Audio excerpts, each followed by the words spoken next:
Donc pour cette présentation, je vais diviser le temps en deux parties. Dans la première partie, je vais parler du taux de croissance de fluctuation de densité d'énergie en relation avec le temps, mais aussi en relation avec le facteur d'échelle de l'univers. Ensuite, je vais donner les arguments pourquoi la phase inflationniste semble inévitable si on veut comprendre les relations de causalité qu'on a observées dans l'univers globalement. Alors on va voir que finalement il y a un conflit entre la conception classique de la physique, les relations de cause à effet, et celle de la physique quantique. Donc on va être obligé quelque part de dire il y a dû y avoir une phase de transition pour expliquer les caractéristiques thermodynamiques de l'univers à grande échelle. D'accord? Donc c'est un peu comme ça qu'on va procéder maintenant. Alors je vais commencer par une équation, ou une relation d'équation avec, bien entendu, en me basant sur une définition qui est amenée par Friedman. Donc bien sûr, on va avoir euh, de la densité, on aura par le trichement de l'équation de Friedman, toujours. Donc on a, nous, que les, euh, pour des paramètres cosmologiques donnés, ρ de t est connu. Donc que ce soit ρ radiation ou matière, donc là on peut dire que ça c'est connu.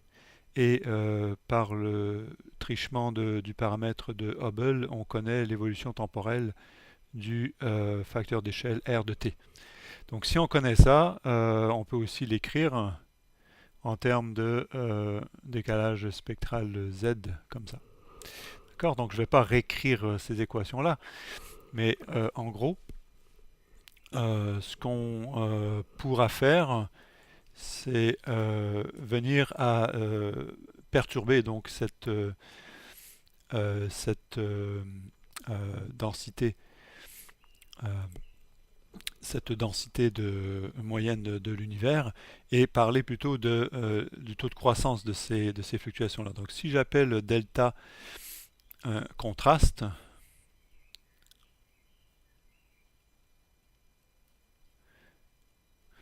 c'est-à-dire qu'on va parler de fluctuation de densité, donc fluctuation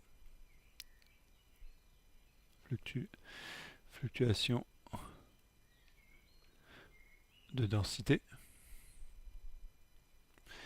Et ce qu'on va pouvoir noter alors, c'est un genre comme ceci. Je vais prendre une définition. Je vais prendre la densité en un point x au temps t.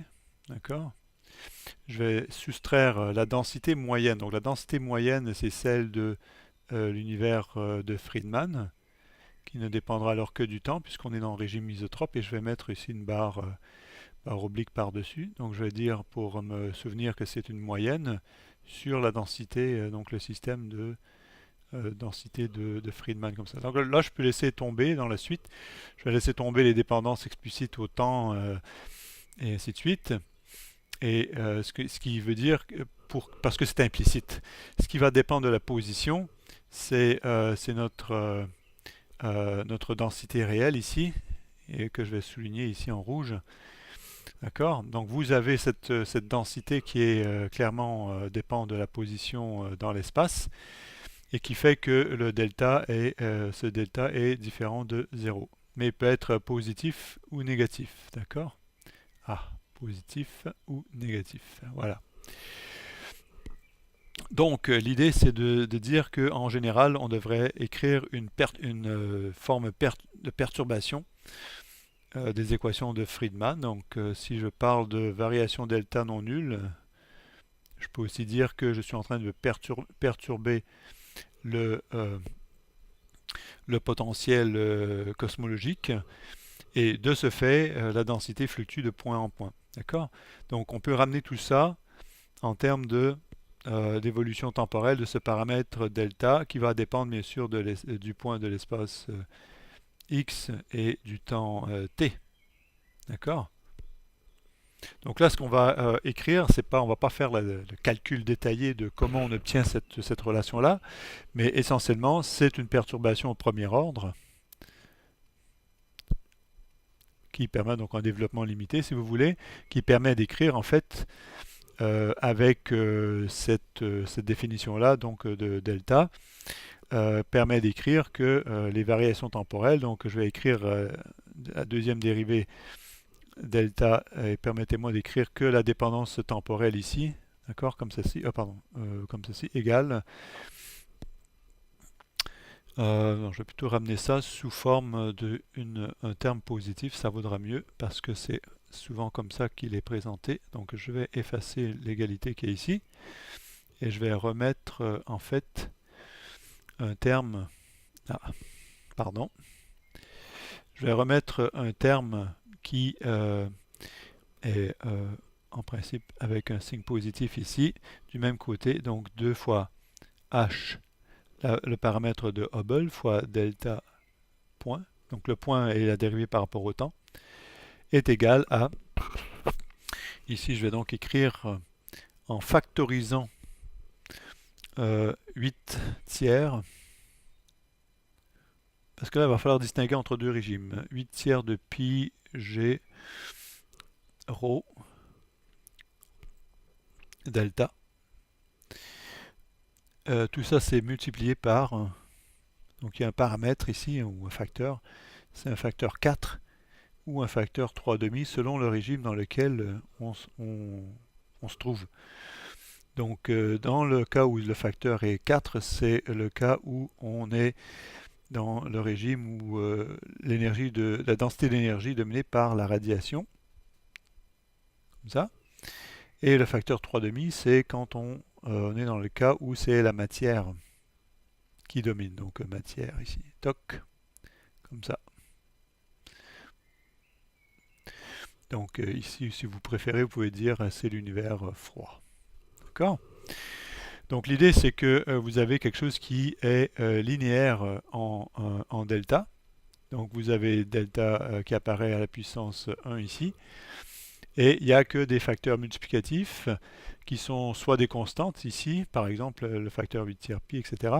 Ou alors des lois connues du temps. C'est-à-dire que selon que je suis en régime radiatif ou froid, je connais la solution pour l'énergie, la densité d'énergie ρ. D'accord? Donc les deux cas asymptotiques.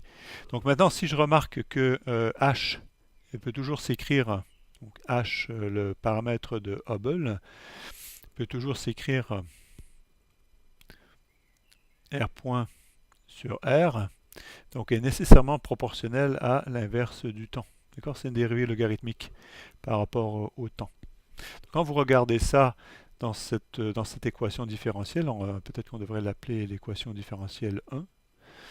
Donc quand je regarde cette équation 1, je me rends compte que je vais avoir un ρ de t qui peut aussi être une puissance du temps, puisque notre combinaison G fois ρ doit donner l'inverse d'un temps ici, au carré.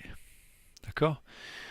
Donc ces deux relations-là prises en compte, on réalise que dans les termes qui sont ici, en rouge, on va voir apparaître des puissances du temps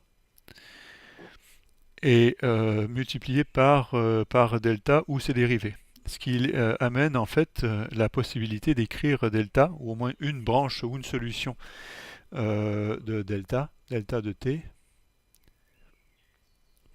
qui serait proportionnel à un temps t à la puissance n. D'accord? Donc ça c'est important. C'est important pour nous parce que c'est cet indice de puissance là, d'accord, qui va contrôler un petit peu comment évolue ce delta en relation avec le temps. Et ensuite, on va pouvoir établir une relation avec la densité ou le paramètre de Hubble, puisque on a ici la dépendance de h avec t. Donc, qu'est-ce qu'on va faire? On va simplement injecter. D'accord, si je descends un petit peu là pour faire... Hop, pourtant... Ah, c'est ça. Voilà, si je descends un petit peu pour faire d'espace. Donc je vais pouvoir écrire, comme ça.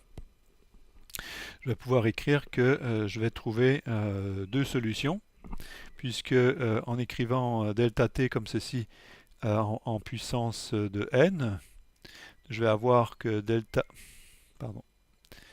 point va être égal à n delta de t divisé par t. Et donc delta 2 points sera égal à n fois n-1 delta de t divisé par t au carré.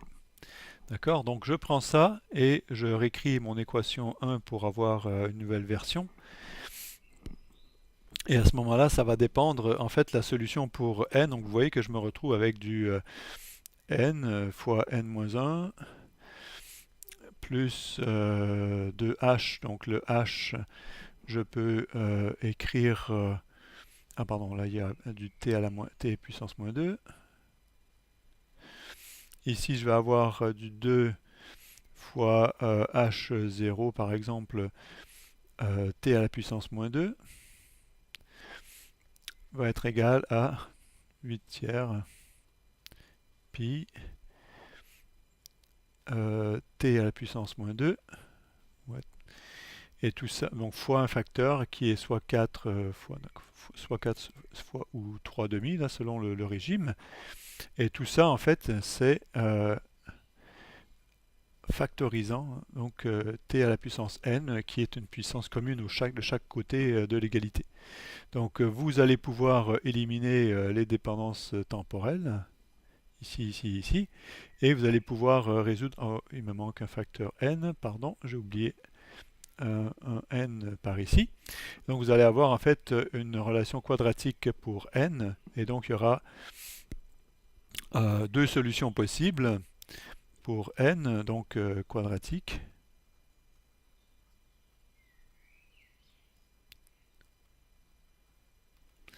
Donc n sera égal soit à 2 tiers ou moins 1. À chaque fois qu'il y a une relation quadratique, il y a deux solutions possibles, deux solutions numériques, ou alors plus 1 ou moins 1 également. D'accord? Donc ça, c'est le cas de l'univers froid. Et ça, c'est dans le régime dominé par la radiation.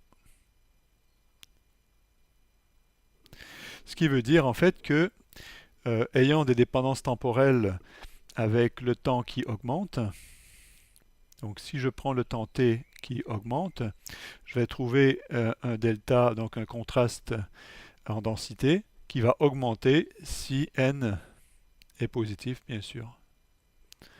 Donc il n'y a que deux solutions qui m'intéressent ici. C'est la solution n égale à 2 tiers ou n égale plus 1. D'accord? Donc à ce moment-là, on va se retrouver avec, donc je vais juste descendre un petit peu ici, on va se retrouver avec une solution type delta. Ah, c'est toujours pareil. Donc je reviens ici. Delta de t est proportionnel à... Donc si je regarde dans chacun des régimes, univers froid, univers dominé par la radiation, et je connais maintenant la dépendance au temps par le trichement de l'indice n ici, je connais la relation au temps du contraste delta. Donc connaissant le facteur d'échelle r de t, je peux donc écrire que delta est proportionnel à r carré, ou r de t, facteur d'échelle, dans l'univers qui est dominé par la radiation. Donc peut-être que je devrais garder le même ordre. Ici, je vais mettre r et r carré, comme ça, en bas. Donc ça, c'est pour mon univers dominé par la matière, donc l'univers froid. et l'autre c'est celui qui est dominé par la radiation. Donc je peux maintenant porter tout ça en graphique en disant je peux donc aller voir un graphe de ça ou me faire un schéma en disant que voilà ce que je vais mettre ici ce sera le facteur d'échelle R de t et ce qu'il y aura sur l'axe horizontal ici, donc le facteur d'échelle qui augmente avec le temps qui passe. Donc ici j'aurais pu dire je mets le facteur d'échelle ou le temps comme ceci, d'accord? Et en fonction de plus le temps, donc plus on va monter le long de l'axe vertical, plus l'horizon sera élevé. Donc si j'écris une relation simple, l'horizon de Hubble, c'est c fois le temps. D'accord? Donc là, on peut dire que on a une relation directe entre et linéaire entre l'horizon, donc la distance de Hubble, et le temps qui passe t. D'accord? Donc l'idée, c'est que pour les modes qui sont les longueurs d'onde, pour les longueurs d'onde, je vais aussi avoir un lambda, une perturbation de longueur d'onde lambda, va aussi être proportionnelle au facteur d'échelle R de t. D'accord? Donc si je porte en graphique ici soit R, soit le temps, et je regarde soit lambda, soit d, ben, je vais avoir une relation linéaire en proportion directe d'une quantité avec l'autre. Donc c'est ce que j'ai indiqué ici. Donc je vais peut-être changer de couleur là pour... peut-être je vais le mettre en bleu, voilà.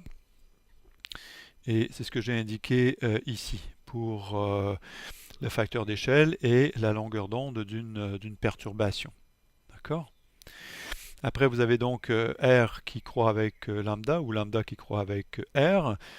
Et ici, ce qu'on a, c'est la relation entre l'univers ici en régime radiatif, hein, radiation ici, où je vais écrire que comme le temps va comme R au carré, c'est-à-dire que le facteur d'échelle va comme la racine carrée du temps. Et donc cette relation-là me dit que le facteur d'échelle va aussi aller comme la racine carrée de l'horizon, donc la distance de Hubble. C'est ça que j'ai voulu indiquer ici. Donc la première courbe en rouge, d'accord, et là cette pente-là, R, le facteur d'échelle en relation avec l'horizon D, qui donne une loi de puissance ici. Donc j'ai pris les axes en échelle logarithmique. D'accord? Quand on arrive ici dans l'univers froid, donc la densité d'énergie est dominée par la matière. Et là, on change de régime. D'accord? Donc là, c'est pour ça que tout à coup, la pente R en fonction de D devient plus pentue. Donc c'est plutôt une puissance à la 2 tiers plutôt qu'une puissance à la 1 demi. Donc il y a ce changement de régime ici dans les deux ces deux relations-là. D'accord? Donc maintenant, ce qu'on peut faire, c'est imaginer que à une certaine époque, on va se retrouver avec un certain facteur d'échelle que je peux dessiner ici. D'accord? Admettons que je le dessine comme ça. Donc je vais dessiner une courbe en pointillé horizontale, comme ça. D'accord? Et vous dites simplement, ben, à cette époque-là, donc quand j'ai mon facteur d'échelle ici, donc je note une certaine époque de référence, je vais noter R. Vous allez pouvoir trouver en fait un facteur d'échelle qui va vous amener à une intersection avec ce qui serait un certain lambda ici, d'accord, qui viendrait couper l'axe horizontal comme ceci. D'accord? Donc là, ce qui est important, c'est que la valeur de ce lambda-là, d'accord, est à l'intérieur de la courbe en rouge. Donc si je reprends la droite en pointillé horizontal, vous voyez bien qu'elle intercepte, ici je vais faire peut-être un petit symbole carré, ou essayer de faire un petit symbole carré, vous voyez qu'on intercepte la courbe en rouge pour une longueur qui donnerait en fait la longueur d de l'horizon pour le même facteur d'échelle r, d'accord? Donc on voit bien que la longueur d'onde lambda est beaucoup plus courte que pardon, est beaucoup plus courte que notre diamètre de l'univers. D'accord? C'est comme ça que c'est ça qu'on veut lire sur ce graphe. D'accord? Maintenant, cette courbe-là me donnait une certaine longueur d'onde lambda. D'accord? C'est ce que j'ai représenté ici. On peut dire que c'est par exemple lambda 1. Mais on aurait très bien pu dessiner une autre courbe. Donc je vais peut-être me faire un petit peu d'espace. Effacer ça. Donc j'ai plus besoin de ce texte puisque j'ai compris que j'ai changé de régime ici.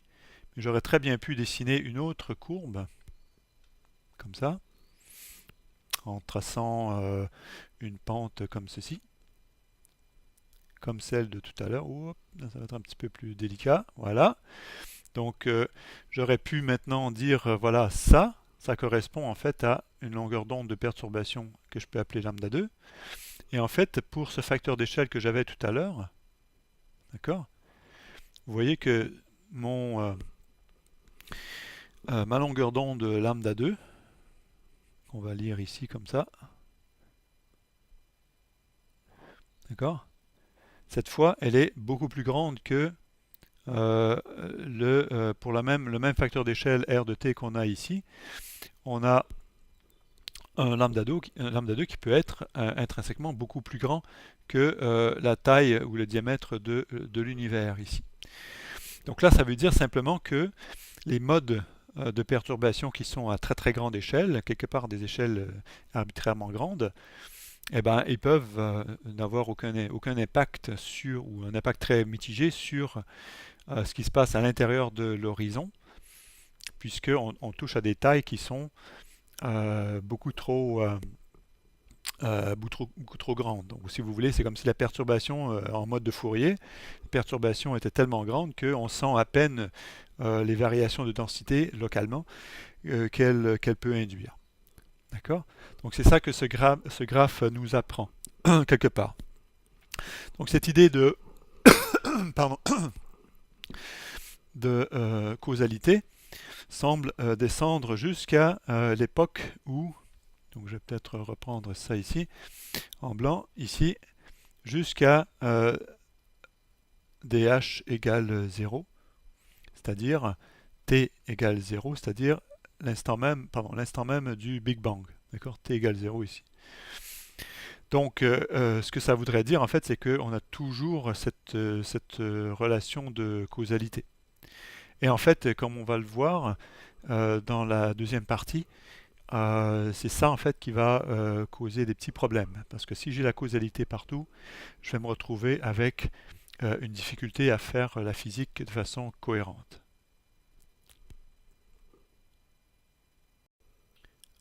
Bon, alors, qu'est-ce qui nous amène vers l'inflation? Considérer l'inflation comme une possibilité sérieuse pour comprendre les tout débuts de l'univers.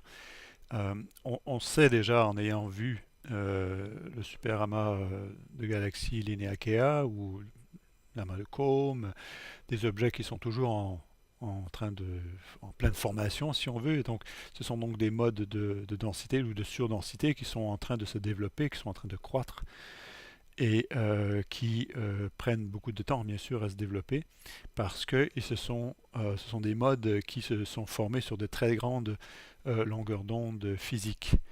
Donc l'idée de voir ces modes de très grande longueur d'onde commencer leur interaction ou avoir leur impact sur l'univers que dans l'univers récent, ou l'histoire récente de l'univers, eh bien on l'a sous les yeux. D'accord, c'est une réalité qu'on constate, en fait, qui est devant nous. La matière continue à se former et à se changer morphologiquement.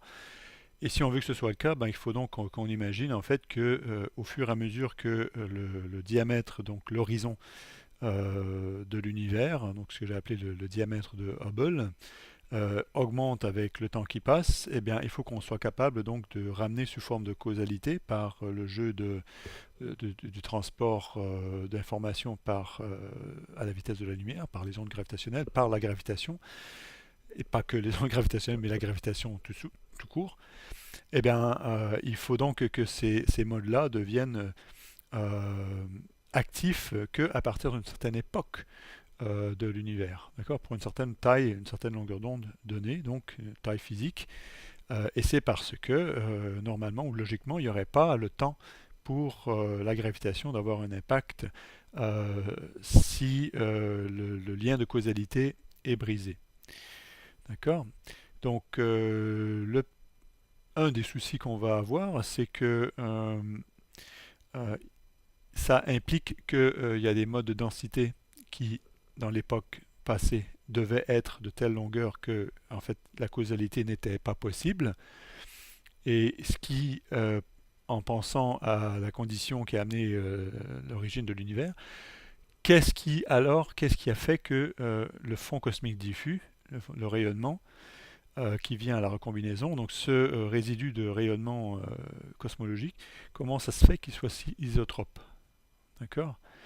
Alors si on pense en termes de fluctuations de densité qui peuvent varier dans l'espace, donc dans un point dans une direction et dans l'autre direction, eh ben, si toutes les longueurs d'onde avaient été à l'intérieur de l'horizon, à toute époque, eh ben, on devrait voir des fluctuations assez importantes dans le rayonnement diffus. Or, les fluctuations qu'on voit sont amenées euh, en partie par la croissance de modes de concentration de matière-énergie, à l'intérieur du fond de l'horizon cosmologique. Mais ces modes-là sont pas parfaitement isotropes. D'accord.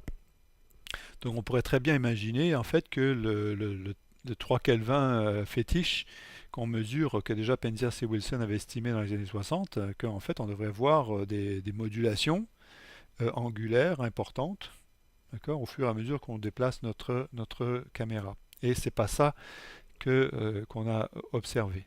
D'accord. Donc nous, si on remet le graphe qu'on avait tout à l'heure, donc si je reviens vers ce diagramme-là, pardon, ici plutôt, donc si je reviens ici, d'accord, ce que je suis en train de raconter, c'est que la...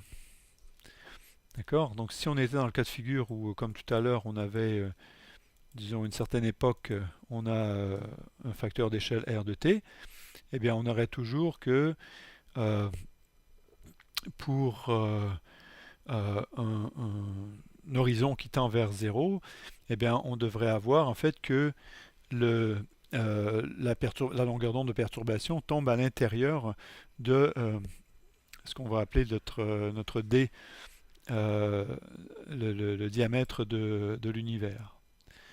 D'accord. Donc tous les modes de perturbation devraient être ou auraient dû être présents, ce qui fait que même à l'ordre 0, on aurait dû avoir des fluctuations importantes dans la température du fond cosmique diffus. Donc il faut revenir sur cette idée-là. En fait, qu'est-ce qu'on a appris pour données de base ou comme hypothèse de base dans la mesure du fond cosmique diffus? On s'est dit, bah, s'il est si isotrope, c'est que l'univers devait être en quasi-équilibre thermique. Et pour nous, ça reste un peu difficile de concevoir comment je peux avoir l'équilibre thermique. Donc si je viens écrire ici, je vais me mettre en noir. Donc alors équilibre thermique sous-entend donc la définition de température et donc d'énergie. Là, si j'ajoute la constante de Boltzmann. Or nous, on sait que toutes les particules connues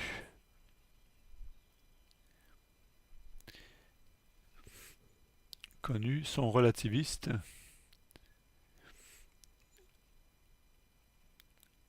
Donc si cette température, donc relativiste, si cette température, donc en termes d'énergie, hein, si je parle de kT, est supérieur à environ 100 gigaélectronvolts. D'accord? Donc là, ça veut dire que à ces températures-là, le rayonnement, la notion même de matière solide et de rayonnement est confuse. On passe de l'un à l'autre. Et on peut imaginer en fait que il y a des familles de particules qui sont complètement relativistes. Et l'idée, c'est que qui dit particules va dire échange d'énergie par collision. D'accord? Particules impliquent des collisions. Si je suis relativiste, collision, comme ça. Donc si je veux être en équilibre ou en quasi-équilibre thermique, il faut que le temps caractéristique qu'il va y avoir entre deux collisions, donc si je regarde ce qui se passe, j'ai un taux de collision que je vais appeler comme ça. Je vais l'appeler gamma. D'accord? Je vais dire ça prend le nombre ici, le nombre de particules qu'il y a par unité de volume. Donc j'aurais pu parler de densité. Je peux faire ρ ou je peux faire n. Et si on peut parler de nombre, on va mettre n. Sinon, on parle de densité d'énergie. Je vais leur donner une vitesse et je vais donner une section efficace sigma d'interaction. D'accord? Donc section efficace d'interaction. D'accord?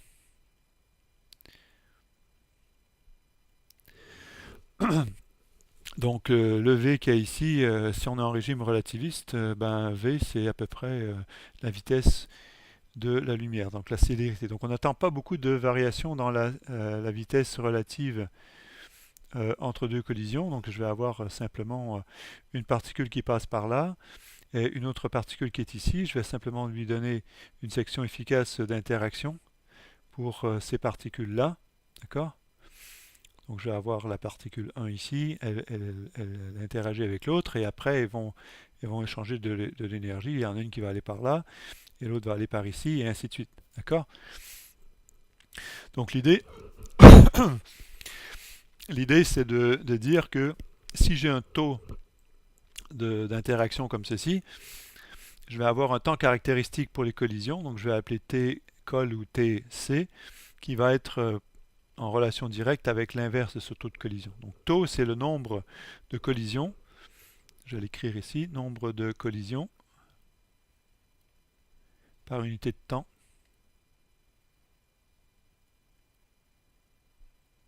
Et c'est par unité de volume aussi, d'accord? Donc si je le fais comme ça, je vais mettre, plutôt que mettre la densité ρ, la densité de l'énergie, je mettrai n pour un nombre, d'accord? Donc le petit n qu'il y a ici, hein, voilà. Nous, on va l'interchanger, mais normalement, c'est vraiment un nombre de collisions par unité de temps dont on parle, par unité de volume, d'accord? Donc dans la même unité euh, de, ouais, dans la même unité de volume, je regarde ce qui se passe, quoi. D'accord? Donc, à ce taux de collision, à ce taux de collision gamma, je peux associer un temps. Et ce temps, pour que deux collisions aient lieu, deux collisions efficaces, donc ça dépend de la section efficace d'interaction, et donc ça dépend de la nature des particules donc, que je prends en considération. Mais je peux comparer ça avec le temps de Hubble, qui est justement l'inverse du paramètre de Hubble, et nous on sait que c'est simplement le facteur d'échelle divisé par sa dérivée par rapport au temps. D'accord? Donc en gros, ce qu'on va retrouver, c'est dans le régime où l'univers est vraiment très chaud. Donc admettons qu'on aille chercher une situation où on est extrêmement relativiste. On veut un temps t, l'âge de l'univers, qui tend vers 0. On veut s'approcher du Big Bang autant que possible. D'accord? Donc tout est relativiste.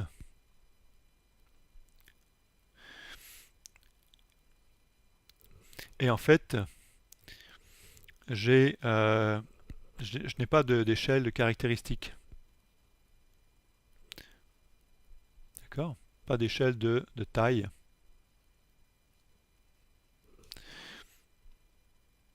C'est-à-dire que on peut même imaginer dans un cas extrême où les fonctions d'onde des particules se chevauchent et ainsi de suite. Donc j'ai pas de taille caractéristique qui émane de ça.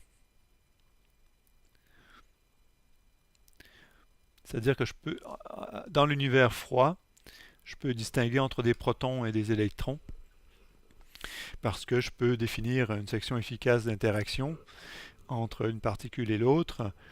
Je peux définir les forces, la force nucléaire forte, je peux définir les forces électromagnétiques. Et dans un cas, j'aurais le sigma, ce serait donné par la section efficace de Thomson. D'accord? Pour les électrons, les interactions électron-électron, ce serait la section efficace qui serait celle de Thomson. Pour les interactions électromagnétiques entre protons et protons, ce serait un calcul du même genre, mais avec une section efficace différente, hein, plus petite, parce que les protons sont plus lourds. Donc là, ce que je raconte, c'est que quand on est à décrire l'univers avant même qu'on soit, enfin, avant même qu'on puisse avoir nos particules bien définies, on est avant la nucléosynthèse, on en a parlé un petit peu, on a parlé de l'univers très chaud, mais quelque part, c'est que vos particules ne se condensent pas, parce que vous êtes tellement chaud, c'est tellement relativiste, qu'en fait, il y a comme un rayonnement. Hein, il n'y a que le rayonnement qui existe, mais le rayonnement sous forme de particules quand même. Donc appelons-les les photons, à défaut d'avoir un meilleur terme. Mais c'est un plasma, disons, dégénéré, si on veut le dire comme ça. Alors là, ce que je peux dire, c'est que ce gamma devrait être calculé si je prends pour une section efficace. Section efficace, par exemple, quand c'est une section géométrique, comme ici, je peux penser à une géométrie qui fait intervenir PL carré, par exemple.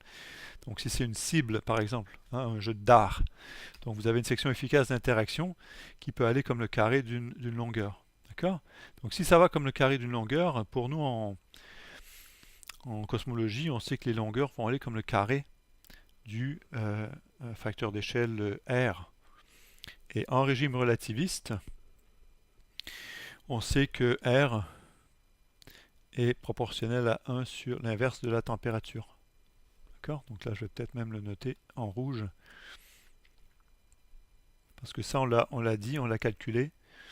On l'a dit déjà plusieurs fois. Ce qui veut dire que je m'attends à avoir un sigma. Donc sigma ici, section efficace d'interaction. Section efficace qui est proportionnelle à t à la puissance moins 2. D'accord? Donc on sait par ailleurs que le nombre de particules dans une unité de volume ira comme donc la densité, si vous voulez, ira comme les longueurs à la puissance moins 3, c'est-à-dire comme du R à la moins 3, ici. Et si je calcule avec une vitesse, une célérité qui est à peu près constante, j'en déduis que mon gamma ira comme, excusez-moi, donc ce taux de collision ira comme R en proportionnalité ici à R-3 fois C fois R carré. Donc proportionnel à du facteur d'échelle à la puissance moins 1, c'est-à-dire proportionnel à la température. D'accord?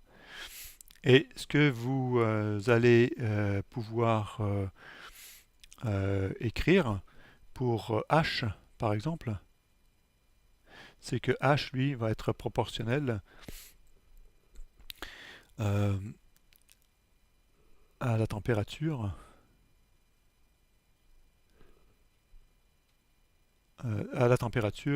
au carré. Si je me souviens bien, voilà, c'est ça. Donc ce qui fait que, maintenant je vais être obligé de reprendre obligé de décaler un petit peu ma page. Quand je combine tout ça, je finis par prendre un rapport comme ceci, T collision,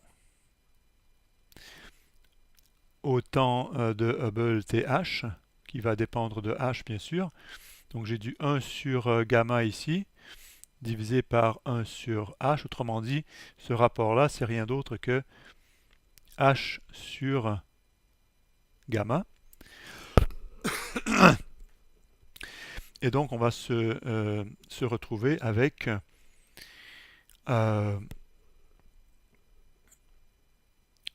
T au carré divisé par T. Autrement dit, je peux écrire que le temps de collision, c'est égal à certaine température hein, divisé par une température de référence. C'est une quantité adimensionnée. C'est pour ça que je peux mettre l'égalité. Maintenant, il y a des chiffres, des coefficients que je n'ai pas mis, mais je vais les englober dans cette valeur d'énergie. Donc là, ici, ce que je peux faire, c'est rajouter par contre constante de Boltzmann pour avoir de l'énergie au numérateur et au dénumérateur. Et ça, en fait, ça nous dit, cette relation-là, ça nous dit que le temps qu'il y a entre deux collisions, entre deux particules, le temps qu'elles mettent à collisionner ensemble, est vraiment petit devant l'unité, surtout devant le temps de Hubble ici. C'est-à-dire que le temps que met l'univers pour avoir une expansion effective, appréciable, est beaucoup plus grand que le temps que vont mettre les particules à collisionner si l'énergie associée au plasma, donc aux particules qui composent le plasma, est de beaucoup inférieur à 10 puissance 16 giga-électronvolts. D'accord? Donc nous, on sait qu'on est déjà en régime relativiste quand les particules ont une énergie, donc une température effective qui correspond à une énergie kT de l'ordre de 100 giga-électronvolts. D'accord? Donc l'hypothèse que l'univers est en quasi-équilibre thermique vient du fait que ce rapport-là va être effectivement un infinitésimal, il est très petit, même avant qu'on puisse définir ou tomber dans le régime d'interaction des forces fortes, la formation des quarks, la condensation des quarks, la formation des premiers nucléons, et ainsi de suite. On sait déjà que jusqu'à ces énergies-là, les particules peuvent effectivement collisionner tellement rapidement que l'univers reste en quasi-équilibre thermique. Donc ça conforte l'idée que nos particules vont ou devraient amener en fait un rayonnement quasi isotrope dans l'univers. Par contre, ça n'explique pas pourquoi les modes de fluctuation de densité, donc les modes de croissance à grande échelle, pourquoi ils continuent à se développer, puisque dans la perspective où tout est collisionnel et tout est contenu à l'intérieur de l'horizon primordial, eh ben, on devrait avoir maintenu cet équilibre thermique tout le temps. Et les modes auraient dû déjà s'être formés.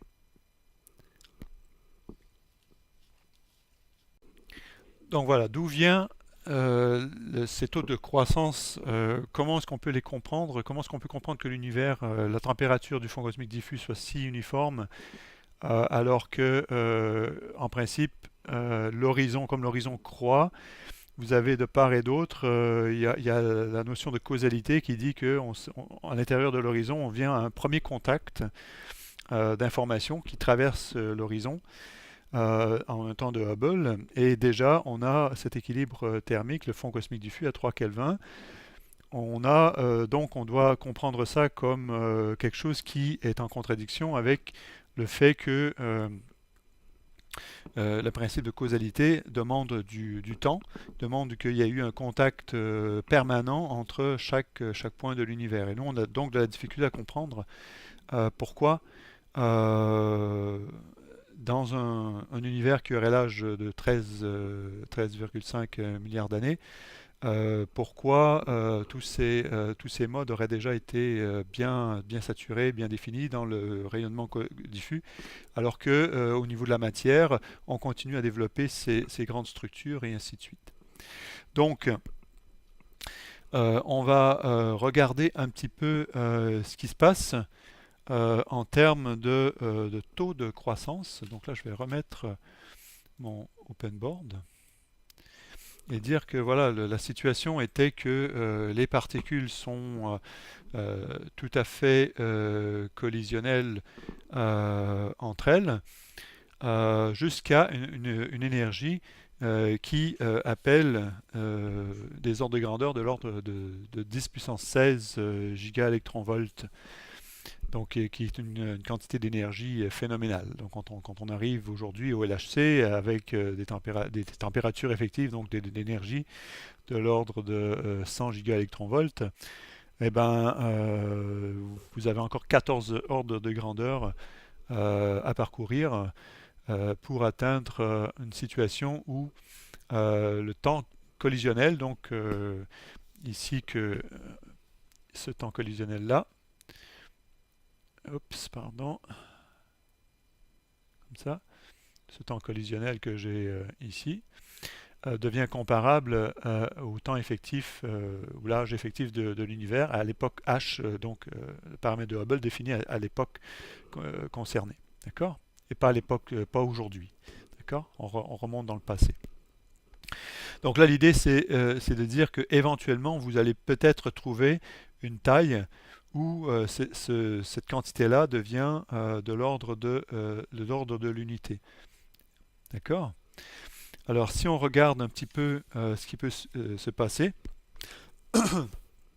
si vous allez à cette époque, vous pouvez vous remonter à une époque telle que la température devient extrêmement grande. Alors, qu'est-ce qui va se passer? C'est que vous allez chuter dans le régime dit de Planck. Donc, si je regarde au niveau des constantes fondamentales de la physique que j'ai la constante gravitationnelle G, j'ai la constante de Hubble H, j'ai la célérité de la lumière C, qui ont chacune leur taille et leur valeur respective. D'accord? Présumons qu'elles sont des constantes de la physique et regardons leurs dimensions. Donc les unités de mesure me donnent pour H, c'est effectivement une quantité qui est une action, c'est de l'énergie fois du temps. Donc si je prends la combinaison de H fois C, d'accord, vous allez avoir essentiellement de l'énergie fois une longueur. Et après, si je prends une combinaison comme celle-ci,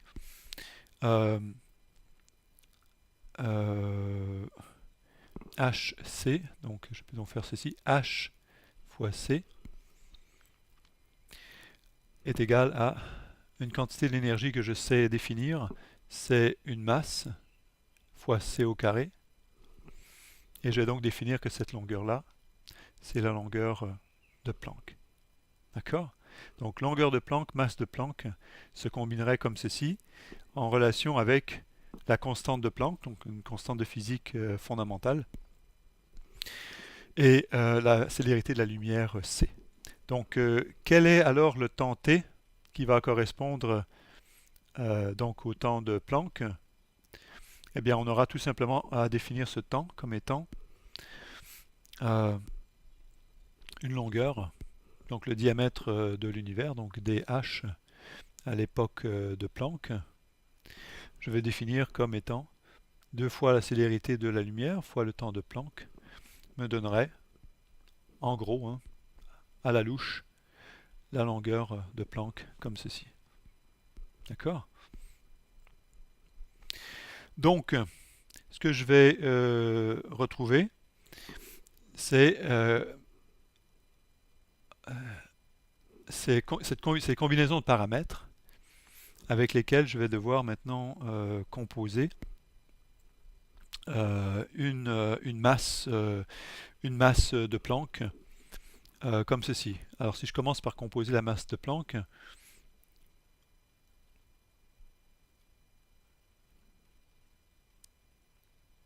je peux le faire en notant que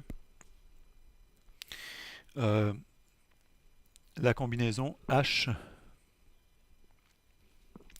je vais l'écrire ici, HC, c'est donc de l'énergie par unité de longueur. Donc si je fais HC divisé par la constante de gravitation G, je vais avoir en fait les dimensions de cette quantité-là. C'est une masse au carré. D'accord? Donc je vais me définir une masse de Planck comme étant la racine carrée de H fois C divisé par la constante gravitationnelle G. Donc pour voir ça, il suffit de jouer un petit peu avec les paramètres. Dans énergie ici, ce que vous avez là, vous devez avoir masse C au carré, d'accord? Et dans la combinaison M ou G fois une masse, vous devez avoir c'est quoi? C'est une longueur au cube divisé par du temps au carré. D'accord?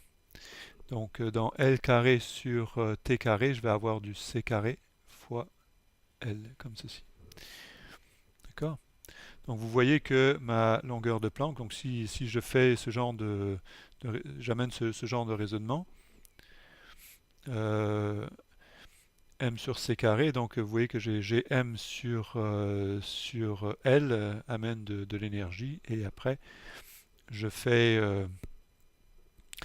donc j'ai M sur L et une mesure de C carré, donc j'aurai donc du M au carré qui va apparaître ici. D'accord? Donc voilà pour la masse de Planck.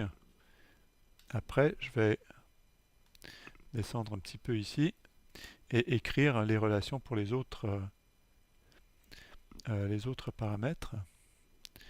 Donc ayant la longueur de Planck écrite juste un peu plus haut, je vais donc avoir comme ceci, après simplification, je vais avoir du G, H sur C au cube, comme ceci, à la 1,5. Et je vais donc avoir mon temps de Planck. Donc là, vous allez avoir quelque chose qui va faire que c'est pi, donc à peu près, grosso modo, hein, pi fois 10 à la moins 35 mètres. On va avoir une masse de Planck qui vaut dans les 5,4 fois 10 puissance moins 8 kg. Et le temps de Planck. Temps de Planck, hein, c'est juste longueur de Planck divisé par C, qui sera donc de l'ordre de 1,2 fois 10 à la moins 43 secondes. Je vais écrire secondes ici. D'accord? Donc, en gros, jusqu'à présent, il n'y a aucune contradiction dans la physique qu'on veut faire. Sauf que, avec des chiffres comme ça, si je regarde sur la longueur de Planck, qu'est-ce qui va se passer? Je vais avoir, admettons que les corps aient une masse inertielle existante, eh bien je vais avoir le boost en masse dû au facteur de Lorentz va faire que l'inertie à l'intérieur même de l'horizon à l'échelle de Planck, on aurait une inertie infinie. D'accord? Si vous vous souvenez bien, si vous faites ce calcul de la masse, vous vous souvenez que vous allez avoir quelque chose comme m0 divisé par racine de 1 moins v carré sur c carré. Ben, il se trouve que à l'intérieur, donc vous allez avoir un certain diamètre, ici 2 fois la taille de Planck. Et vous dites en fait, la célérité est telle, donc si je regarde ce que j'ai là, donc j'aurai une célérité, si vous voulez, c'est quelque chose comme donné par h fois longueur de Planck, d'accord? Va tendre vers C, ce qui fait que la masse de Planck définie ici au repos, eh ben, la masse de Planck divisée par, donc si je mets ici pour m0, je remplace ça par la masse de Planck, ça donnerait une masse inertielle effective pour n'importe quelle particule qui tend vers l'infini. D'accord? Et ça semble être une contradiction déjà. Un souci qui fait que, tel que, en fait, on ne peut pas penser, amener des raisonnements de causalité comme on a l'habitude de le faire en physique classique. Alors, comment est-ce que la notion d'inflation va venir sauver les meubles, si vous voulez? Comment est-ce qu'on va pouvoir euh, reprendre le fil de la physique comme on la connaît, tout en satisfaisant cette contrainte d'avoir des modes de croissance qui peuvent se développer à l'échelle de l'horizon de Hubble, donc qui sont des modes de longueur d'onde à l'origine, donc qui peuvent excéder la taille de l'univers et qui, au fur et à mesure que le temps passe, commencent à se développer dans cet univers en expansion et donc amènent les structures qui sont encore en train de se former aujourd'hui. D'autre part, nous procurer quand même un univers où il y avait cette notion de contact thermique qui remonte aux tout premiers instants de l'univers et qui permet d'obtenir le fond cosmique diffus quasi isotrope qu'on a mesuré depuis les années 60.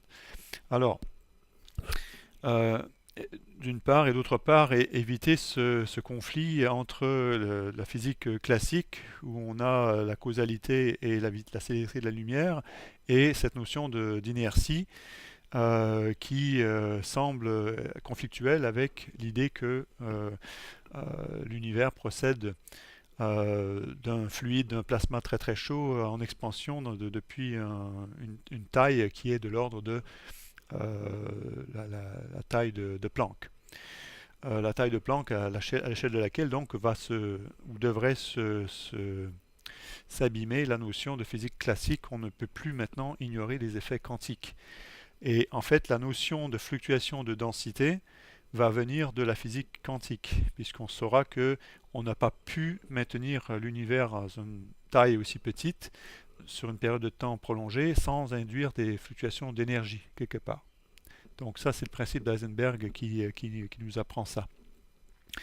Alors, pour en venir à faire une histoire courte, l'idée de base d'Alan Guth, c'est de dire que l'inflation doit être un phénomène qui va permettre en fait de générer énormément d'entropie, c'est-à-dire que lui va imaginer qu'il y a une période pendant laquelle en fait l'univers n'était pas collisionnel comme on l'a entendu auparavant, mais qui n'était pas collisionnel, n'était donc pas l'équilibre thermique, et donc pour cette transition de phase, on va générer énormément d'entropie et on va rapidement passer ou basculer dans un mode en quasi-équilibre thermique avec le temps de collision et la notion de particules qui va venir très rapidement. Alors la solution, en fait, à la base, elle est facile à énoncer, elle est moins facile à calculer, mais on a cette notion de base que on doit voir apparaître quelque part un taux de croissance très rapide, c'est-à-dire exponentiel.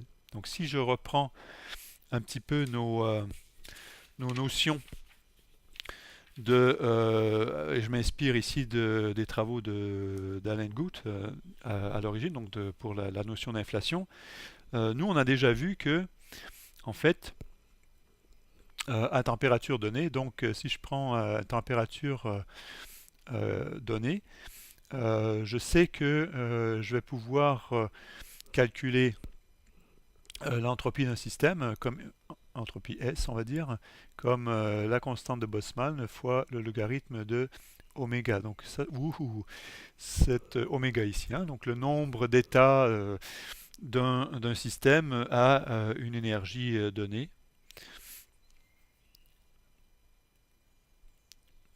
Une énergie donnée, donc ici pour nous c'est l'équivalent de la température. Donc l'idée c'est que nous on a vu avec le principe de Boltzmann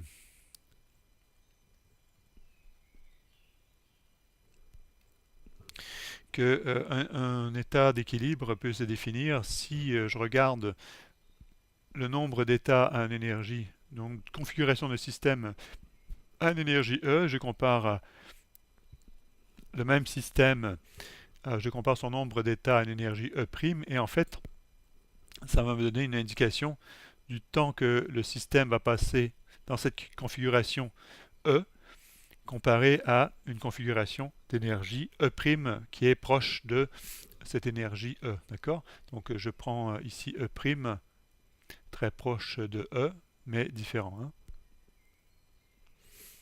de E. Donc ce qu'on dit, c'est que ça, c'est différent de 1. Mais si vous regardez la relation qu'on a ici, on va donc pouvoir écrire que, en fait, ça revient à dire que je prends l'entropie à l'état d'énergie E moins l'entropie à l'état d'énergie E' divisé par la constante de Boltzmann, comme ça. Et vous voyez bien que la différence qu'il va y avoir va être exponentiellement grande si l'entropie dans SE est de manière significative différente de l'entropie SE'. D'accord? Et ça voudra dire que si c'est le cas, si SE devient beaucoup plus grand que SE', alors le temps que je vais passer dans ici, le temps que je vais passer en mode E va être beaucoup plus grand que le temps que je vais passer dans cet état d'énergie E', disons, admettons que ce soit l'énergie de départ. D'accord? Donc je vais avoir besoin d'une transition de phase qui va me dire que donc la durée de cette transition de phase doit être très très courte, et ça doit donc être énormément grand devant l'unité. Et donc je vais voir l'inflation, le mécanisme d'inflation comme devant générer de l'entropie. Ce qui veut dire que dans l'image de Guth, on doit générer SE beaucoup plus grand que SE' pour tendre vers l'équilibre thermique.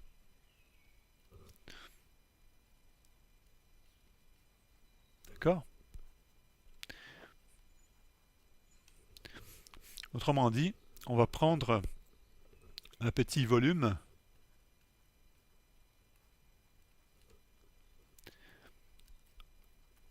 qui ne serait pas à l'équilibre thermique avec notamment d'autres volumes de Planck de la même taille, et on va le dilater.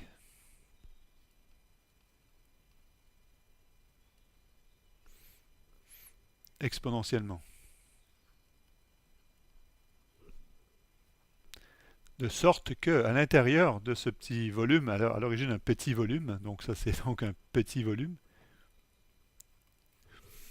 on va le dilater exponentiellement pour avoir un volume à la fin, un volume macroscopique. Et dans ce volume macroscopique, là, on aura macroscopique, là, on aura notre équilibre thermique, c'est-à-dire qu'on aura ce rapport équilibre thermique parce que le T collision sera beaucoup plus petit que le temps d'expansion de Hubble. Alors, où est-ce qu'on a déjà vu des facteurs de croissance exponentielle? Eh bien, c'est avec la constante cosmologique lambda. Quand vous regardez, vous retournez vers la solution de Friedman et vous mettez un facteur d'expansion amené que par la constante d'Einstein, vous allez vous retrouver avec un R de t. Oups. Ah pardon, pas besoin de ça, je fais comme ça. Vous allez vous retrouver avec R de t qui va aller comme E. Je vais mettre, il me semble qu'il y a la célérité de la lumière qui doit intervenir. Donc si je prends lambda comme ceci, on doit avoir quelque chose comme sur c carré, quelque chose comme ça. Lambda sur c carré fois le temps le temps h, le temps de Hubble ici. D'accord? Donc le r de t va croître exponentiellement avec le temps qui passe, un petit peu comme ici. J'ai une croissance exponentielle du nombre d'états d'énergie E avec l'entropie SE, d'accord, devenant grande devant SE', transition de phase. Donc on bascule sur une petite plage de temps TE' vers une plage de temps qui devient significative au sens d'être mesurable, au sens de pouvoir distinguer entre les particules et ainsi de suite, pouvoir former les passer en régime relativiste et commencer à avoir relativiste avec particules et commencer à voir la physique nucléaire et physique des particules connue se mettre en place. Donc voilà un petit peu comment on peut imaginer l'idée de cette transition euh, par le jeu d'une constante cosmologique qui ne serait pas nécessairement la constante cosmologique ou la valeur de la constante cosmologique qu'on mesure aujourd'hui, mais qui aurait pu être une autre constante. Simplement, c'est une transition de phase. Donc on peut imaginer en fait que l'énergie qui est contenue dans ce champ primordial, en fait, se désintègre et est transférée en mouvement d'expansion, mais une expansion sur une plage de temps très très courte. Et ce qui fait que, en fait, nos, euh, nos tracés évolutifs maintenant vont prendre l'allure suivante. Donc si je reviens vers le diagramme que nous avions tout à l'heure, donc là je vais me permettre d'effacer un petit peu ça. Ça ici, j'en ai plus besoin. Voilà.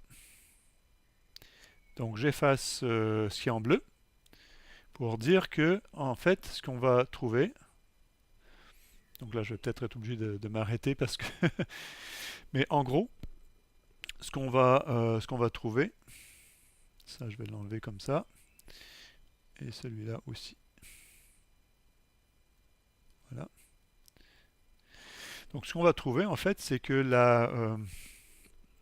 le jeu de courbes qu'on a ici, donc je vais les mettre comme ceci, en fait vont se trouver être décalés. On va les décaler un petit peu comme ça, même comme ceci. D'accord? C'est de ne pas toucher à l'autre. Donc le jeu de Goose, c'est de dire que à une petite plage de temps, ou sur une petite plage de temps, je vais avoir mes courbes ici, je vais la faire en bleu, qui ferait en fait cette croissance exponentielle extrêmement rapide qui va m'amener en régime plus familier où la physique classique va pouvoir s'appliquer. D'accord? Donc cette phase-là, c'est la phase inflationniste.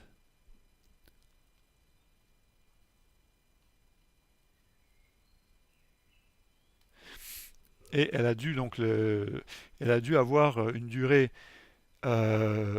finie, puisque vous vous souvenez du rapport du temps. Hein, j'avais un temps TE sur TE', qui était proportionnel à l'exponentielle de voilà, SE moins SE' comme ceci, sur la constante de Boltzmann. Donc l'idée c'est que cette quantité-là, si elle est finie, il faudra que ce rapport-là aussi va être fini, mais très grand. D'accord? Donc on va imaginer en fait une petite plage de temps qui fait qu'on a un tout petit volume qui va se dilater très rapidement et à l'intérieur duquel on aura nos particules qui vont être en régime collisionnel très fort et qui va donc pouvoir, ces particules vont pouvoir à l'intérieur du volume, vont pouvoir établir un état d'équilibre ou de quasi-équilibre thermodynamique. TH ici. Ouais, je vais l'écrire thermodynamique parce que sinon c'est... D'accord? Et une fois que vous êtes dans ce régime-là, donc à l'intérieur, vous avez ce quasi-équilibre. Donc la température T est quasiment uniforme. Vous avez des fluctuations qui peuvent être amenées ou survivre ce régime d'expansion qui sont amenées par la physique quantique.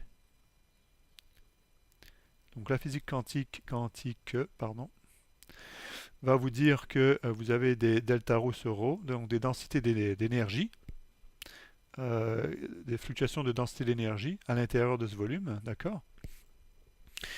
Donc vous venez ici, à ce stade-là, vous avez cette quasi-température uniforme, mais à quelques fluctuations près, petites fluctuations de l'ordre quantique, et ces fluctuations, donc ce sont les delta rho, delta qui sont comme ceci, là, delta rho sur rho.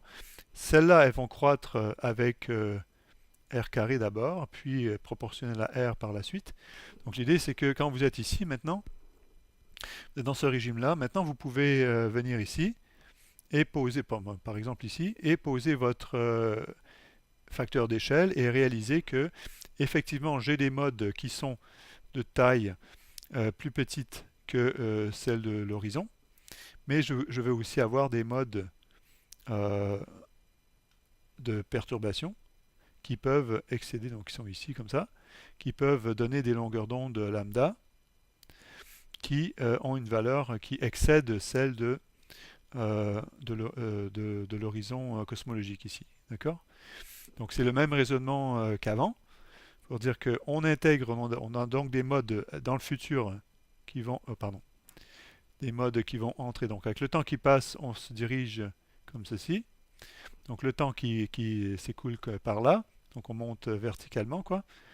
Donc éventuellement, vous allez avoir une autre valeur de votre facteur d'échelle pour lequel cette plus grande longueur d'onde, d'accord, va prendre une valeur qui va être inférieure à votre diamètre de Hubble.